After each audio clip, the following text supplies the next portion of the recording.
Hello and welcome to another episode of Level Up. We are coming to you from the Kigali Paramount Hotel here in Rwanda. This is the podcast that brings you the latest when it comes to business, sports and entertainment. You can always catch our show every week as we speak to some of the inspiring voices on the African continent. And today's edition is special. We'll be focusing on the hospitality sector, and I'll be having an interesting gentleman who has been leading the trail when it comes to setting up new businesses and growing them across East Africa. He'll be introducing himself shortly, but for now, I just want us to quickly remember you can interact with us on our handles on X. You can also write to us on email on some of the key topics you'd like us to discuss on the program. Well, as we get into our conversation, I'd like to bring to you a man who continues to be an icon on the hospitality front. Many thanks for joining us, Galgalo. Okay, thank you so much. My name is Galgalo Halakhe Waqo, a great man from North, currently the general manager of Kigali Paramount Hotel, Rwanda. My journey started in a village called Dugoba in Marsabit County, Kenya. Later, I went to the local primary school called St. Peter's Primary School, and my Form 1 was in Marsabit Boys High School, and then later on I proceeded to Form 2 in Sacred Heart Minor Seminary. The Sacred Heart Minor Seminary is a missionary school, so I'm a Muslim in a missionary place, and I learned Christian doctrine combined now with Islam doctrine, sharpened my leadership skills, and also I was also able to deal with different diversity and culture and also religion. And then later on I proceeded to Kenya Utalii College, where I did my hospitality management, hotel management.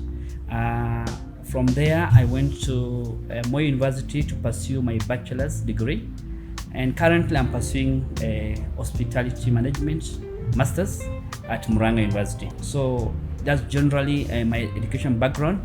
And also in terms of career-wise, when I was in Utalii, my lecturers gave me opportunity to work as casual laborers in fine hotels like Windsor, Safari Park, Muthaiga Country Club, Muthaiga Golf Club, and Parkin Sports Club.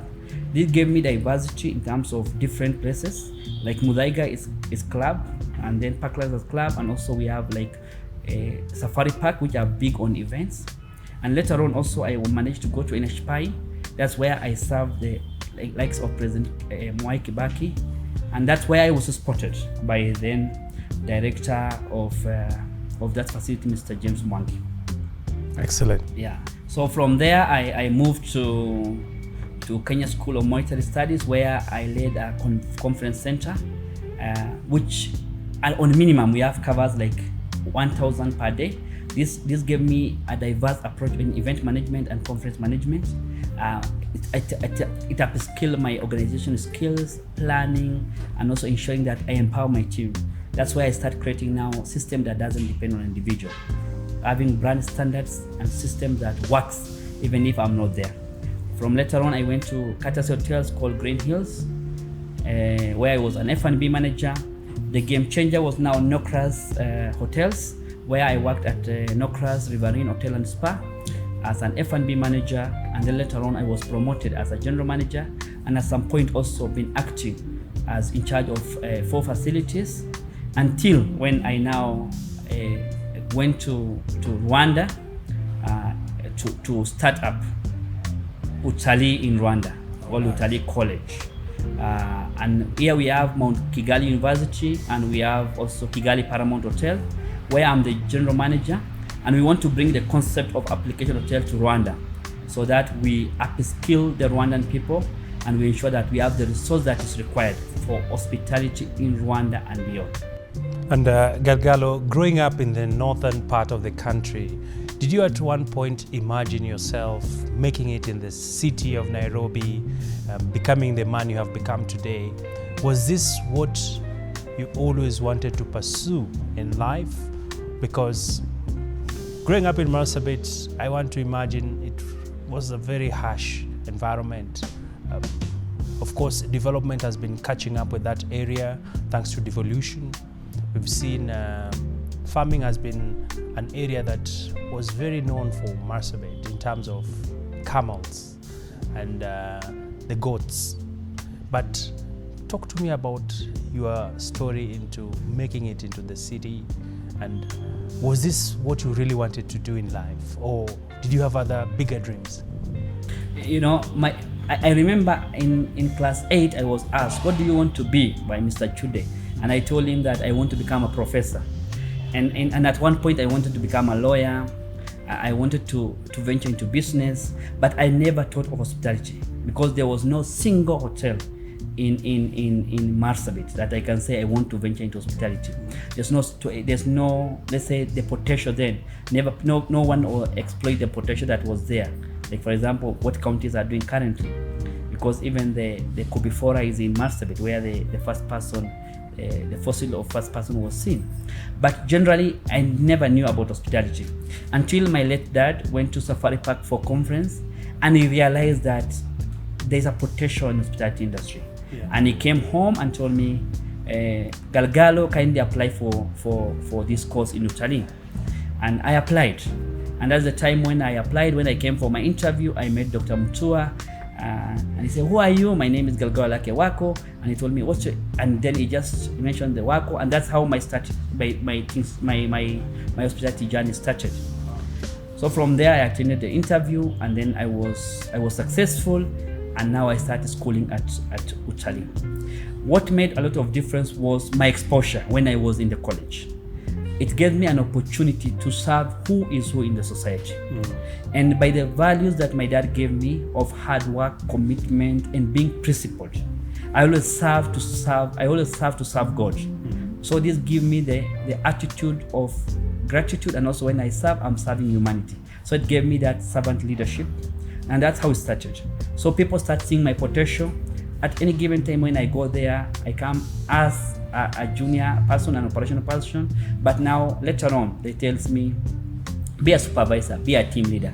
That's how my leadership is positioned, the leadership is started. All right, and quite a very powerful story, I must say. And coming to now the level where you're working in the region, and Galgalo, also looking at hospitality, this is an area that as a country we've managed to define ourselves. We have quite a number of Kenyans working overseas in the hospitality industry, but not all of them are successful.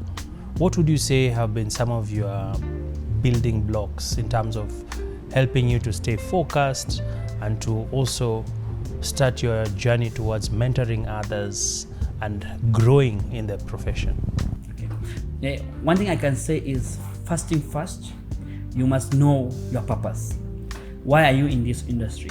What do you want to achieve? You know, be committed to the cause. So at any given time, understand the expectations of the stakeholders. What does the owners want? What does the guest want? What does your employee want? And how are you going to make difference in these areas? So once you understand the expectations and you pursue them one by one with a lot of commitment, and you do a lot of observation, which trends are changing. So once you do that, you will become passionate, you become committed, and you become convicted to the cause. So when you are convicted to the cause, it becomes very easy for you, because whatever you do it from your heart with one purpose, to achieve your objective. So that's what I can say. I'm always committed to my cause, and I work to serve the Lord and bring changes in the society. Amazing. And I like that you are a religious person. And of course, how has this shaped you as a man, you as a family man, and how have you impacted on your siblings, for example? You know, when you know that there's God in heaven, everything that you do is based on serving the Lord. So you become just and fair as a leader. You also become supportive to your family members, and also you ensure that whatever you do, are you impacting the world positively. So the bottom line here is, you are answerable to Him. On the day of judgment, you will come before the Lord and you'll say, you have been given an assignment to become a leader in this hospitality industry, to become a family leader in the family. What have you done? How did you use that time? Your health, your youthfulness, your responsibility. So my role is just to ensure that I'm not perfect, but I work towards being fair and just and deliver on my mandate that God has given me, the roles and responsibilities. Very profound words, Galgalo. And of course, this is a question I must ask you. What's your favorite meal? And do you know how to prepare it? My favorite meal is I love tea, that I can say. Let me say if that is I love tea. At any given time I can take tea and anything pastry because I like sweet things. Yeah, I'll try. I'll always do a good tea for my family members. Oh, nice. Yeah. And let's expand this conversation a bit and just look at some of the issues that have been happening in the industry.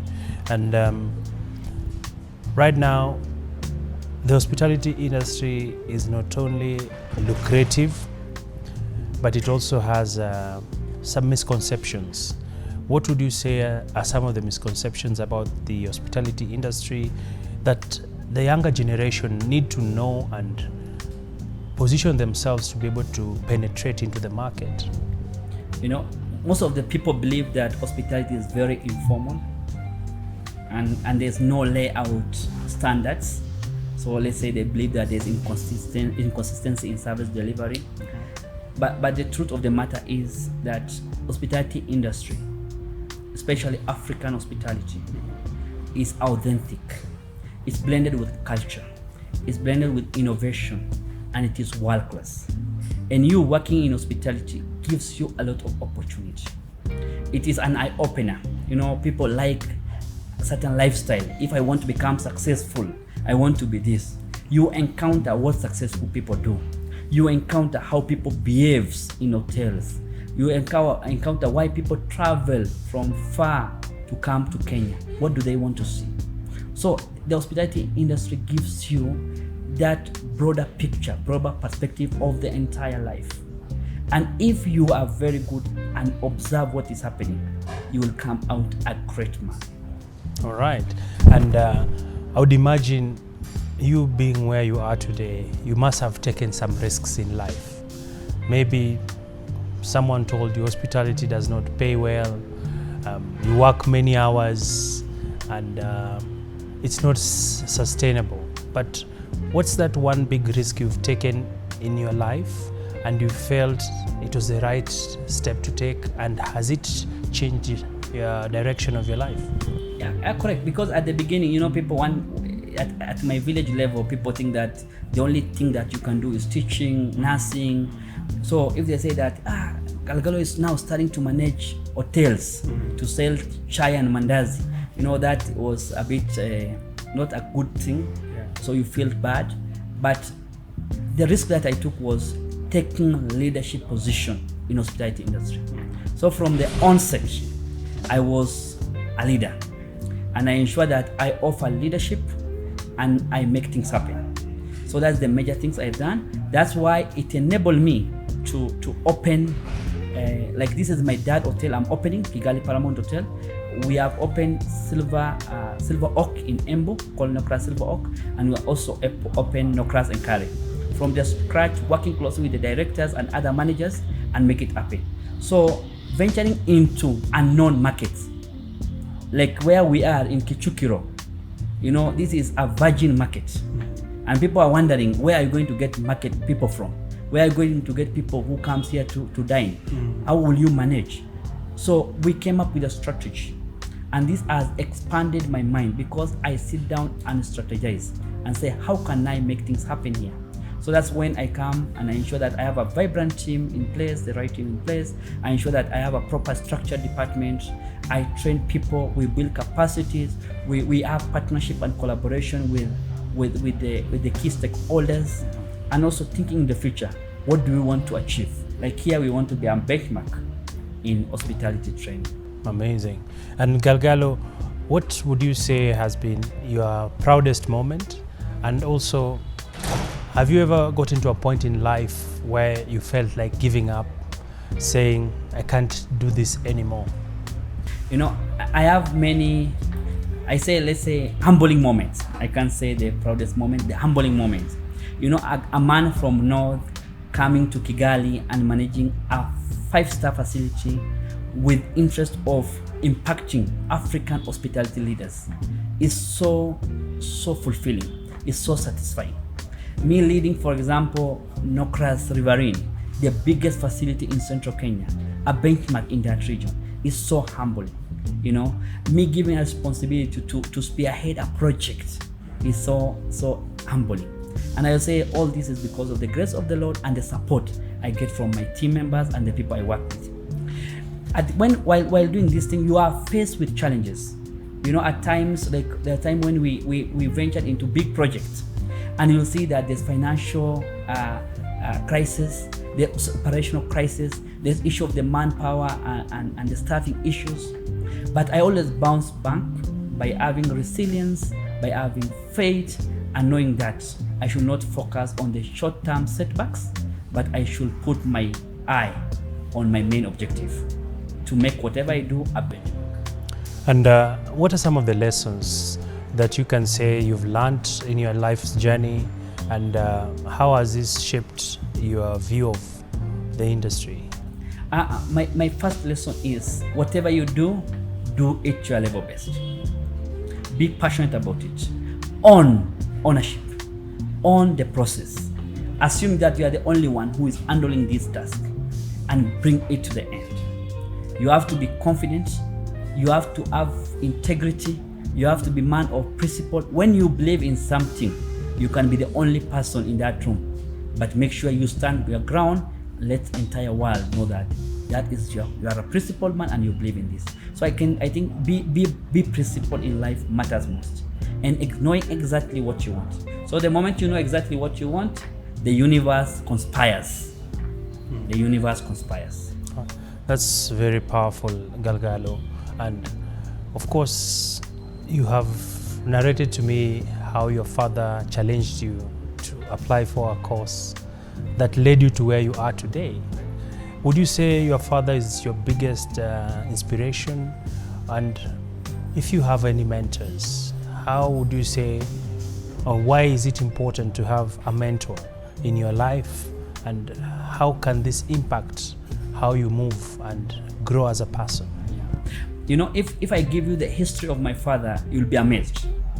From a grass to grace, from a village to a table of decision making. And one thing that I admire about my father is his selflessness. In whatever he do it from his heart, not with the interest of benefiting himself. He always put others aside, ahead of them. So it means that when he put that, one thing I learned is that whatever I do, it's not about me. It's about the society. It's about the community. It's about empowering others. It's about bringing best out of the society. So my dad is the biggest inspiration. He's my mentor. He's someone I refer to even today when he's not there. Because he's a man of value, he's a man of integrity, and he's a principled man. But alongside, I've met many seasonal leaders in hospitality who have mentored me, who have coached me, who have inspired me, who have instilled the value of confidence, the value of professionalism, the value of integrity and hard work. And I'm so much indebted with them. And who I am today is the lessons I have learned from every individual I meet. The first question I always ask myself, what have I learned from this particular person? So there are many valuable mentors that I've met, and I've learned a lot from them. And as we finish off, Galgalo, what is the next big thing you're looking to work on as a person, and how are you seeing the trends in the hospitality industry? Are you seeing one day African brands dominating the global stage? The next biggest project is the next Marriott of Africa. And the next Marriott of Africa is Nokra's Group of Hotels. And I'll ensure that I'll work day and night with my team with a vision of making that small hotel in Muranga to be the Marriott of Africa. That is the course I'm taking next, and I'm very passionate about it. and it is a journey that I must deliver. Excellent. Thank you so much for your great insights, and wish you the very best, Mr. Galgalo. Thank you so much. Well, that's it for today's edition of Level Up podcast. It's been inspiring hearing Galgalo's story, and I do hope this has left a mark in you and challenged you as well to just pursue your dreams with purpose and conviction. And you never know what the future has in store for you. From humble grass to grace. That's his story. Well, remember, you can always talk to us on our various social media profiles, and we'll be more than happy to interact with you in our next edition of Level Up podcast. Well, that's it from us here today in Kichukiro, Kigali. And until next time, stay curious and talk to us. Tell us, what more would you like to see on our podcast? My name is Abi Agina, and on behalf of the crew that made this a success, it is bye-bye for now. Until next time.